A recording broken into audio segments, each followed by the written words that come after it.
बिस्मिल्लाहिर्रहमानिर्रहीम अस्सलातु वस्सलामु अलैका या रसूल अल्लाह सल्लल्लाहु ताला अलैहि वसल्लम। मेरे भाइयों और मेरी बहनों, आज हम जानने वाले हज़रत इब्राहीम अलैहिस्सलातु वस्सलाम के बारे में। हज़रत इब्राहीम अलैहिस्सलातु वस्सलाम का जो नमरूद से मुनाजरा हुआ था, वो उस मुनाजरे के अंदर क्या कुछ बातें हुई थी, इंशाअल्लाह ताला इन चीज़ों के बारे में हम जानने वाले हैं। हज़रत इब्राहीम अलैहिस्सलातु वस्सलाम जो कि अबुल अंबिया जिनको कहा जाता है, यानी अंबिया के वालिद, ये दिखने में अल्लाह के रसूल अलैहिस्सलातु वस्सलाम की तरह दिखते थे।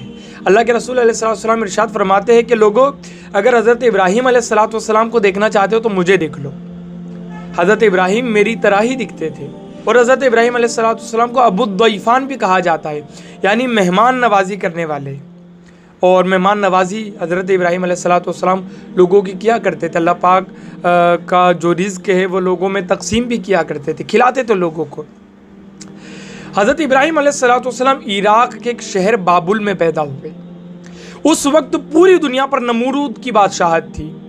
नमरूद बड़ा बदबख्त था और ये अहमक भी था तो बंदा, लेकिन बंदा बनकर ना रहा, खुदाई का दावा कर गया। उस वक्त पूरी दुनिया के अंदर कुफ्र और शिर्क का अंधेरा छाया हुआ था। कोई सूरज की इबादत कर रहा था, कोई पेड़ की इबादत कर रहा था, कोई चांद की इबादत कर रहा था। तो बहुत सारे ऐसे भी थे जो नमरूद की इबादत किया कर रहे थे, नमरूद को सजदा किया करते थे। अब ऐसे माहौल में हज़रत इब्राहीम अलैहिस्सलातु वस्सलाम तौहीद के परचम को लेकर जो है दुनिया में बुलंद होने लगे और तबलीग व दीन का काम और तौहीद की दावत का काम लोगों के अंदर फैलाने लगे।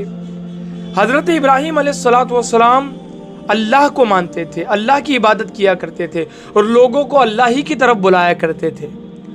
जब नमरूद के कानों तक ये बात गई कि इब्राहीम है जो लोगों को अल्लाह की तरफ बुला रहे हैं और मेरे मुखालिफ में लोगों को खड़ा कर रहे हैं, तो वो बड़े गुस्से में आया और बहुत ज़्यादा जो है गुस्से से लाल पीला होने लगा।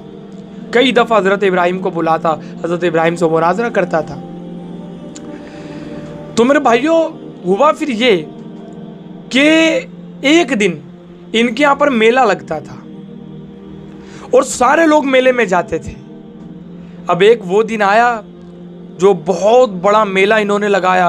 उस मेले के अंदर जो है ये लोग आतिशबाजी किया करते थे, नाच गाना होता था और बहुत सारे लहवो लाभ के अंदर ये लोग मुब्तला रहते थे। उस दिन सारे गए जो है तो उस मेले के अंदर, और हज़रत इब्राहीम अलैहिस्सलातु वस्सलाम वहीं पर जो उनका गांव था उसी के अंदर रहे, हज़रत इब्राहीम अलैहिस्सलातु वस्सलाम। अब इनकी एक इबादत गाह थी जहाँ पर बहुत सारे बड़े बड़े और छोटे छोटे बुत थे जिनकी पूजा किया करते थे। हज़रत इब्राहीम ने देखा कि सारे लोग गए हैं, तो हज़रत इब्राहीम अलैहिस्सलातु वस्सलाम उस मंदिर में गए और मंदिर में जाने के बाद हज़रत इब्राहीम ने छोटे छोटे जितने बुत थे उन सब को तोड़ डाला। सबकी गर्दनें उड़ा दी, किसी की नाक उड़ा दी, किसी का हाथ उड़ा दिया, और जो बड़ा वाला बुत था उसके कंधे पर ले जाकर के कुल्हाड़ी रख दी। अब ये सारे जब आए और इन्होंने देखा कि हमारे बुतों का हज़रत इब्राहीम अलैहिस्सलातु वस्सलाम ने क्या हाल कर दिया, वो समझ गए थे कि हज़रत इब्राहीम का ये काम है। इसलिए कि तौहीद के अलम को हज़रत इब्राहीम ही बुलंद किया करते थे, इन सारी चीज़ों का बाइकाट किया करते थे हज़रत इब्राहीम अलैहिस्सलातु वस्सलाम। तो सारों ने हज़रत इब्राहीम को बुलाया और कहा, इब्राहीम तुमने हमारे बुतों के साथ ये क्या किया, हमारे खुदाओं के साथ ये क्या किया तुमने। हज़रत इब्राहीम ने कहा कि देखो, कानून ये है और बात ये है कि जहाँ से आपको हथियार मिलता है, जिसके पास से हथियार मिलता है, कानून ये कहता है कि गुनहगार भी वही होता है। हथियार किसके पास है? तो कहा हथियार तो हमारे बड़े बुत के पास है। तो कहा इनके आपस में झगड़े हुए तो बड़े बुत ने सारे छोटे बुतों को मार डाला, बड़े बुत ने सारे छोटे बुतों को मार डाला। यह हज़रत इब्राहीम अलैहिस्सलाम ने कहा। तो कहने लगे, इब्राहीम कैसी बात करते हो, ये तो हल भी नहीं सकता, ये तो मिट्टी का बना है, ये कैसे इनको मार सकता है। हज़रत इब्राहीम अलैहिस्सलाम ने बड़े बेहतरीन अंदाज में उससे कहा, यार जब ये हल नहीं सकता, ये उसकी नाक में मच्छर बैठ जाए उसको भगा नहीं सकता, तो ये तुम्हारी दुआओं को कबूल कैसे कर सकता है, और अगर ये दुआओं को कबूल नहीं कर सकता तो ये खुदा कैसे हो सकता है, ये खुदा कैसे हो सकता है। इतनी प्यारी दलील हज़रत इब्राहीम अलैहिस्सलाम ने दी, लेकिन वो कहाँ समझने के थे।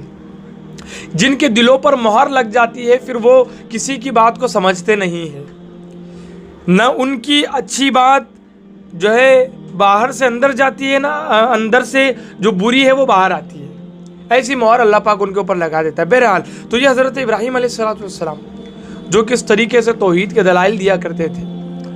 ایک دفعہ ہوا یہ، جس کا ذکر اللہ پاک نے سورہ بقرہ کے اندر بھی ارشاد فرمایا۔ سورہ بقرہ کے اندر 258 نمبر کی آیت کے اندر حضرت ابراہیم علیہ السلام اور جو نمرود کا مناظرہ ہوا تھا اس کے بارے میں اللہ پاک نے تفصیل سے پورا واقعہ اس کے اندر بیان فرمایا۔ ہوا تھا یہ کہ ایک مرتبہ شہر عراق کے اندر قحط پڑ گیا، سوکھا پڑ گیا، بارش نہیں ہو رہی تھی، اور بارش نہ ہوئی تو اس کی وجہ سے کھیت کے اندر اناج نہیں اگ رہے تھے، پورا سوکھا پڑ گیا تھا، اناج کی کمی پورے شہر کے اندر جو تو محسوس ہونے لگی، اور لوگ بھوک کی وجہ سے تڑپنے لگے، بلگنے لگے۔ تو اسی دور میں اس نمرود نے سیاست کھیلی، اور سیاست ایسی کھیلی کہ وہ زبردستی جبرن اپنے آپ کو خدا منواتا تھا، کہتا تھا لوگوں مجھے خدا مانو۔ اب اس نے ایسا کھیل کھیلا کہ لوگوں کے لیے اپنے غلے کے گودام کو کھول دیا، اناج کے گودام کو کھول دیا، اور کہا لوگوں اناج لے کر جاؤ، لیکن ایک شرط رکھی کہ جب تم اناج لینے آؤ گے تم سے سوال ہوگا کہ تیرا رب کون ہے، تو کہنا کہ میرا رب تو ہے، یعنی نمرود کہتا کہ مجھے خدا مانو۔ تو لوگ آتے، لوگوں کو اناج دیتا، وہ سوال کرتا تیرا رب کون، تو لوگ کہتے تو، وہ بھر بھر کے غلہ دیتا تھا۔ حضرت ابراہیم علیہ السلام بھی پہنچے غلہ لینے کے لیے، اس نے کہا، کس نے؟ نمرود نے کہا تیرا رب کون؟ اب حضرت ابراہیم علیہ السلام سے وہی سوال کر رہا ہے کہ تیرا رب کون؟ تو حضرت ابراہیم علیہ السلام کی جو دلیل حضرت ابراہیم علیہ السلام نے پیش کی، اس دلیل کے اندر جو ایک مغز تھا وہ حضرت ابراہیم علیہ السلام کا یہ تھا کہ رب وہ ہوتا ہے جو مکمل قدرت و اختیار والا ہوتا ہے، اور رب کسی کا محتاج نہیں ہوتا، اور جو محتاج ہو وہ رب نہیں ہو سکتا۔ اور ایسی قدرت و اختیار والی ذات، ایسی پاور والی ذات، ایسی ذات جو کسی کی محتاج نہیں ہے، سب اس کے محتاج ہے، وہ ایک ہی ہے، اور وہ اللہ رب العزت ہے، وہ اللہ رب العزت۔ تو لہٰذا لوگوں اللہ کی عبادت کرو، اللہ کو پوجو۔ یہ تو حضرت ابراہیم علیہ السلام کی اصل تھی، لیکن حضرت ابراہیم علیہ السلام نے مثال کے ذریعے اس کو سمجھایا تاکہ اس کے عقل میں یہ بات بیٹھ جائے، لیکن تھا بڑا احمق۔ آپ دیکھیں حضرت ابراہیم سے سوال کیا تیرا رب کون ہے، تو حضرت ابراہیم علیہ السلام نے جواب میں کہا ربی الذی یحیی و یمیت، میرا رب وہ ہے جو زندہ کرتا ہے اور مارتا ہے، بے جان کو زندگی دیتا ہے اور مارتا ہے۔ اب اس دلیل کے اندر ایسی جیتی جاگتی دلیل تھی جو سامنے تھی، روزے روشن کی طرح واضح تھی۔ نمرود کا زندہ ہونا اور جتنی زندگی اللہ پاک نے دی اتنی زندگی جی کر مر جانا اللہ رب العزت کی روشن اور واضح دلیل ہے۔ خود نمرود کے اندر یہ دلیل موجود ہے کہ اس کو اللہ نے پیدا کیا، اس کو زندگی اللہ پاک نے دی اور اس کو موت دے گا، لیکن کہاں سمجھنے کا؟ اگر اسی پر غور کر لیتا کہ رب وہ ہے جو زندگی دیتا ہے اور جو موت دیتا ہے، ذرا غور کرو اللہ پاک نے انسان کو پیدا کیسے کیا۔ ایک ناپاک سا قطرہ، ایک ناپاک سا قطرہ، اس سے رب ذوالجلال نے انسانی جسم کے وجود کو قائم کیا۔ ذرا سوچو، ماں کے پیٹ کے اندر 9 مہینے تک وہ رہا، ناپاک قطرہ تھا پہلے، پھر اس کو تبدیل کیا اللہ پاک نے، اس کو خون میں تبدیل کیا، پھر گوشت کا لوتھڑا اس کو بنایا، پھر اس کے ہاتھ، اس کے کان، اس کی ناک، اس کی آنکھیں، اس کے پورے جسم کو ماں کے پیٹ میں تیار کیا۔ ایسی جگہ جہاں جو ہے نہ اجالا جا سکتا ہے نہ آکسیجن جا سکتا ہے، ایسی جگہ میں وہ ہے۔ انڈا جو ہوتا ہے، انڈا مرغی کا، اس کے اندر کیا کوئی روشن دان ہوتا ہے؟ کیا کوئی کھڑکی ہوتی ہے جہاں سے ہوا اندر جائے باہر آئے؟ نہیں، لیکن اس کے اندر اللہ پاک چوزے کو پیدا کر رہے ہیں، بنا رہے ہیں۔ اور ایسی جگہ سے اللہ رب العزت پھر ولادت فرماتا ہے۔ ذرا غور کرو، یہ اللہ رب العزت کی قدرت کی نشانی ہے، یہ واضح روشن دلیل ہے کہ انسان کو کن مراحل سے گزارتا ہے اللہ پاک، اور ماں کے پیٹ کے راستے کو اس کے لیے آسان کر دیتا ہے۔ تو اسی میں پوری دلیل ہے، اور پھر اس کو اللہ پاک موت دیتا ہے، اسی کو مارتا ہے۔ پھر تو اللہ رب العزت ऐसी कुदरत वाला है, ऐसे पावर वाला अल्लाह रब्बुल इज़्ज़त है। और इंसान की बुनियाद में अल्लाह ने नापाक चीज़ को रखा, और उसी से गोश्त को भी बनाया, उसी से खून भी है। इंसान के जिस्म को देखे, इसीलिए उलमा फरमाते हैं कि इंसान का जिस्म कायनात असगर है। बहुत सारी निशानी अल्लाह पाक की उसके जिस्म में है। आँख बनी है उसी से, लेकिन अलग है, कलर ही अलग है बिल्कुल। ये गाल की चमड़ी उससे बनी है, बाकी कलर अलग है। नाखून भी उसी से बने, बाकी चीज़ ही अलग है पूरी। हड्डियाँ भी उसी से बनी, चीज़ ही अलग है पूरी। रगें भी उसी से बनी, चीज़ ही अलग है पूरी। बुनियाद में एक चीज़ है, और असल बुनियाद में मिट्टी है। तो ये अल्लाह रब्बुल इज़्ज़त की कारकर्दगी है जिसको हम देख सकते हैं। तो लोगों, अल्लाह की इबादत करो, उसी को पूजो जो शान वाला है। तो हज़रत इब्राहिम ने कहा रब्बी अल्लज़ी युह्यी व युमीत, मेरा रब वो है जो ज़िंदगी देता है और मौत देता है। तो इस बात को जब उसने सुना तो वो तो हक्का बक्का रह गया, कहाँ से उसके पास इस बात का जवाब है। लेकिन चूंकि वज़ीर, मुशीर और सारे लोग बैठे हैं, तो वहाँ पर ज़िल्लत और रुसवाई का सामना न करना पड़े, तो अहमकाना बात कहने लगा अना उह्यी व उमीत, मैं भी लोगों को मौत दे सकता और ज़िंदगी दे सकता हूँ। हज़रत इब्राहिम ने कहा साबित कर। तो दो कैदियों को उसने कैद खाने से बुलाया, एक वो जिसको सजाए मौत सुनाई गई थी और एक वो जो आज़ाद होने वाला था। तो उसने आज़ाद होने वाले को मार दिया और जिसको सजाए मौत सुनाई गई थी उसको आज़ाद कर दिया। कहने लगा देखो, जिसको मौत आने वाली थी मैंने उसको आज़ाद कर दिया, और जिसको आज़ादी मिलने वाली उसको मार दिया। तो मैंने किया ना, एक मुर्दे को जिंदा और एक जो है जिंदे को मुर्दा।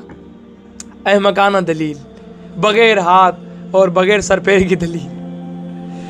तो हज़रत इब्राहीम अलैहिस्सलाम ने तो उस वक्त उसकी हिमाकत को समझ लिया कि ये बड़ा हिमाकत वाला आदमी है, अहमक आदमी है। कहाँ बेजान को जिंदगी देना और कहाँ जिंदे को वापस से आज़ाद कर देना, ये कोई बात है, ये कोई दलील है? तो हज़रत इब्राहीम अलैहिस्सलाम ने दूसरी दलील पेश की। कहने लगे फ़इन्नल्लाह याती बिश्शम्सि मिनल मशरिक़ फ़ाति बिहा मिनल मग़रिब, मेरा रब वो है जो मशरिक से सूरज को निकालता है, मगरिब में डुबोता है। अगर तू खुदा है तो तू मगरिब से सूरज को निकाल, मशरिक में डुबो। क्या तू कर सकता है? वो बेजान सा सूरज है जो अल्लाह रब्बुल इज़्ज़त के हुक्म का पाबंद है। अल्लाह जब चाहता है निकालता है, जब चाहता है डुबो देता है। वो अल्लाह की कुदरत का पाबंद है। अगर तू खुदा है तो ये करके बता। अब वो लाजवाब हो गया। अब वो क्या कर सकता है? क्या जवाब है उसके पास? कोई जवाब उसके पास नहीं। तो कहने लगा ए इब्राहिम, तुम यहां से जाओ, तुम्हें गल्ला नहीं दिया जाएगा, अनाज नहीं दिया जाएगा, उससे मांगो जो तुम्हारा रब है। हज़रत इब्राहिम अलैहिस्सलाम वहां से निकल गए। देखो, इन कायनात के अंदर अल्लाह रब्बुल इज़्ज़त के होने की दलाइल मौजूद है। सूरज को देख लो, चांद को देख लो, सितारों को देख लो, बारिश को देख लो, ये सब अल्लाह रब्बुल इज़्ज़त की वहदानियत की दलील है। ये पुकार पुकार कर कह रहे हैं कोई तो है जो निज़ाम हस्ती चला रहा है, वही खुदा है। तो वो अल्लाह है। अगर वो चाहे तो वो सूरज को बुझा दे, अगर वो चाहे तो सितारों की अंजुमन को उजाड़ कर रख दे, अगर वो चाहे तो चांद की रोशनी को छीन ले। वो कर सकता है और वो करे, कोई उसको रोक नहीं सकता। अगर वो बारिश बरसाए, इतनी बरसाए कि सारी दुनिया को डुबो दे, कौन क्या कर सकता है? क्या इंसान कुछ कर सकता है? इंसान मोहताज है, वो मोहताज नहीं। वो कुल हुवल्लाहु अहद, वो अहद है, वो वाहिद है। अल्लाहु समद, वो बेनियाज है। लम यलिद वलम यूलद, ना उससे किसी की विलादत हुई, ना उसने किसी को जना, ना वो जना गया। तो वो ऐसे शान वाला है कि उसने सबको पैदा किया, वो पैदा नहीं हुआ, वो अपनी ज़ात से खुद है, वो किसी से पैदा नहीं हुआ। वो खिलाता है लेकिन खाने से पाक है, वो पिलाता है लेकिन पीने से पाक है, वो पहनाता है लेकिन पहनने से पाक है। तो वो अल्लाह है। हज़रत इब्राहीम अलैहिस्सलाम वहां से निकल गए और चलते चलते एक जो है थैले के अंदर हज़रत इब्राहीम अलैहिस्सलाम ने रेत भर ली और अपने घर चले गए, सो गए जाकर के। हज़रत सारा रज़ी अल्लाह ताला अन्हा ने हज़रत इब्राहीम को उठाया और कहा खाना तैयार है। हज़रत इब्राहीम कहने लगे खाना कैसे तैयार है? किस चीज़ से खाना तैयार किया? تو حضرت سارہ نے کہا وہی اناج جو آپ لے کر کے آئے تھے، اسی اناج سے تیار کیا یہ کھانا۔ حضرت ابراہیم سمجھ گئے کہ اللہ رب العزت نے اپنی قدرت سے حضرت ابراہیم علیہ السلام کے لیے کھانے کا انتظام فرما دیا۔ تو وہ رب ہے جو بڑا قدرت والا ہے، وہ چاہے ریت کو اناج میں تبدیل کر دے، وہ چاہے تو دریا میں راستہ بنا دے، وہ چاہے آگ کو گلزار کر دے، قدرت والا ہے۔ جب بھی راستے بند ہو جائے، جب بھی چاروں طرف سے آپ کے لیے دروازے بند ہو جائے، تو یہ بات یاد رکھنا کہ حضرت موسیٰ علیہ السلام کو جس رب نے سمندر کے اندر راستہ بنا کر دیا تھا، وہی رب آپ کا بھی ہے۔ جس رب نے حضرت ابراہیم کے لیے آگ کو ٹھنڈا فرما دیا تھا، وہی رب آپ کا ہے۔ وہ قدرت والا ہے، وہ چاہے جو کرے، وہ چاہے کچھ بھی کر سکتا ہے۔ تو میرے بھائیوں، اللہ ایک ہے۔ حضرت ابراہیم علیہ السلام کے ان دلائل سے ہمیں پتہ چلتا ہے کہ بڑی قدرت والا ہمارا رب ہے، اسی کی عبادت کرے، اسی کو پوجے۔ اللہ رب العزت ہم سب کو دونوں جہان کی نعمتوں سے مالا مال فرمائے۔